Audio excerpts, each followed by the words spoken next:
नमस्कार और जय हिंद दोस्तों, वर्ल्ड हिंदी अफेयर्स में आपका स्वागत है।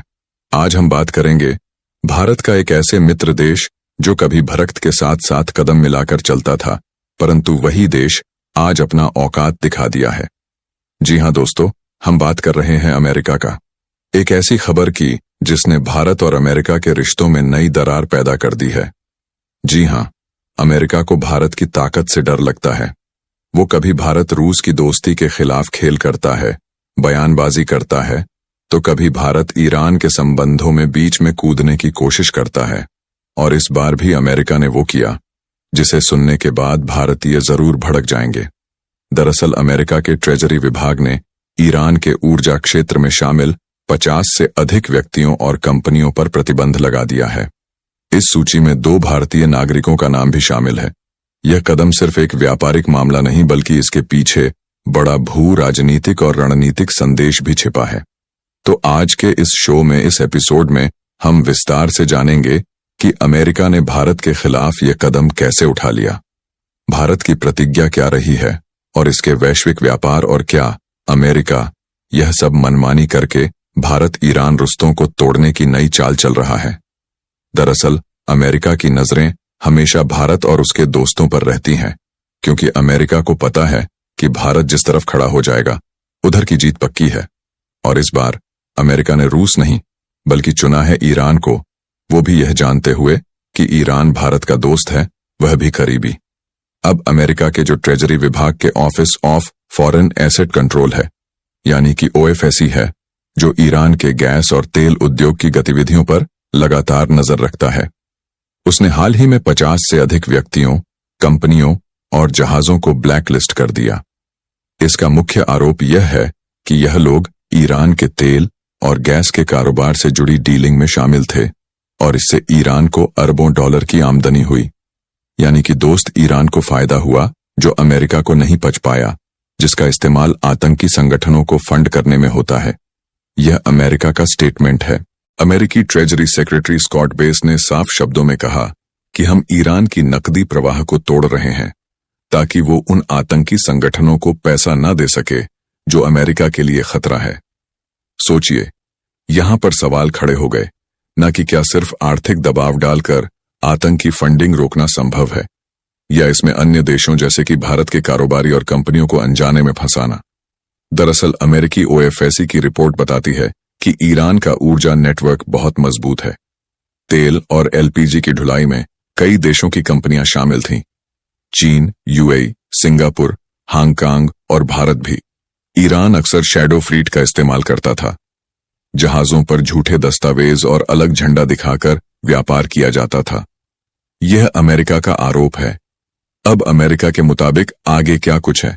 भारत से जुड़े कारोबारी इन जहाजों को तकनीकी, लॉजिस्टिक और वित्तीय सेवाएं दे रहे थे, जो कि अमेरिका के खिलाफ था, और इसी वजह से अमेरिका ने यह स्टेप उठाया।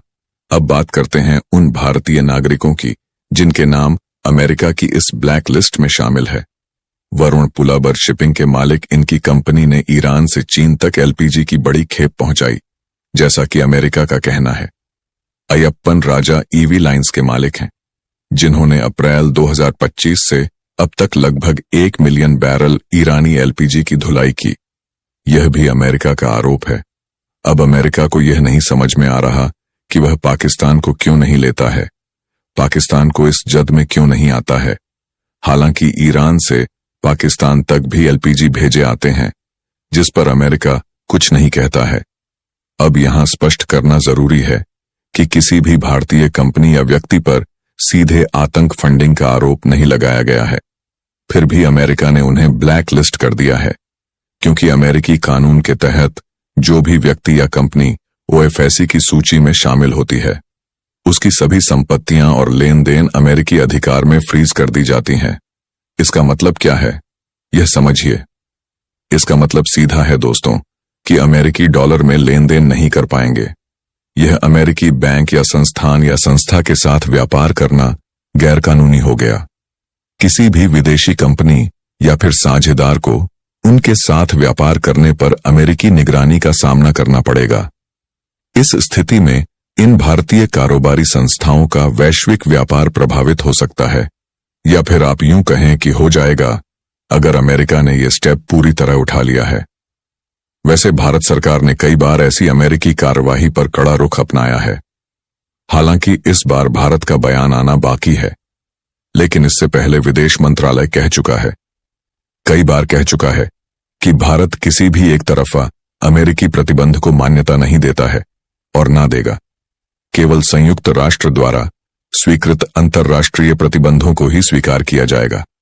यानी अमेरिका चाहे जो करे, भारत अपना काम करेगा। भारत के लिए ईरान सिर्फ एक तेल आपूर्तिकर्ता नहीं है, यह अमेरिका को समझना चाहिए। भारत और ईरान के राजनीतिक साझेदारी और भू राजनीतिक हित भी है। चाबहार जैसे प्रोजेक्ट में भारत और ईरान का सहयोग है, जो अफगानिस्तान और मध्य एशिया तक भारत की पहुंच सुनिश्चित करता है। अमेरिका को यह समझ लेना चाहिए, ऊर्जा व्यापार के अलावा भारत ईरान सहयोग से क्षेत्रीय स्थिरता और रणनीतिक संतुलन भी मजबूत होता है।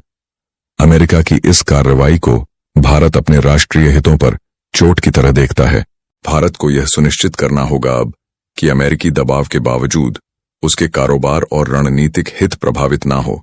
इसके लिए भारत को स्टेप उठाने होंगे।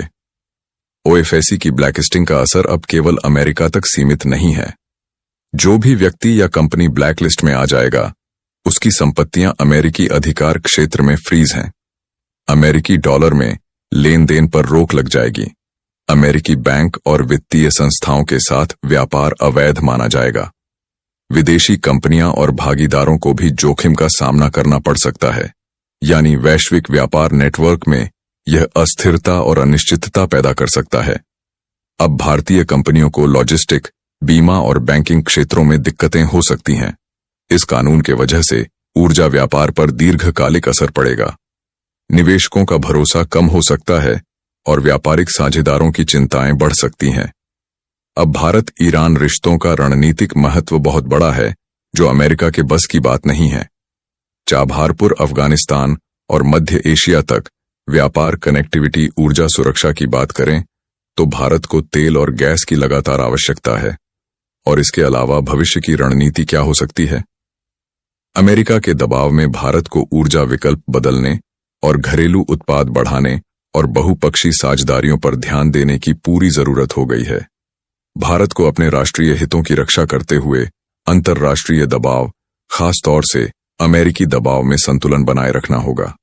बहुपक्षवाद और ऊर्जा विविधीकरण और राजनयिक संवाद इसके मुख्य उपकरण हैं। खैर, कुल मिलाकर जिस तरह से अमेरिका अपना कानून बनाता है और अपने हित के लिए, और उसमें वो भारत समेत दुनिया के कई देशों और लोगों पर बैन लगाता है, इसको देखकर यही लगता है कि वह दिन दूर नहीं है जब अमेरिका के मनमाने कानूनों को सिर्फ अमेरिका को अपने देश में रखना होगा। अब देखना यह होगा कि भारत क्या करता है अमेरिका के इस स्टेप के बाद। और आखिर में मैं आपसे एक सवाल करना चाहता हूं, ईरान रूस को भारत का आप दोस्त मानते हैं या फिर अमेरिका यूरोप को अपना दोस्त मानते हैं? अगर आपको हमारी वीडियो अच्छी लगी हो तो इसे अपने दोस्तों के साथ जरूर शेयर करें, लाइक करें, सब्सक्राइब करें और ऐसे ही रोजाना वीडियो देखने के लिए हमसे जरूर जुड़ रहें। वीडियो देखने के लिए धन्यवाद और जय हिंद।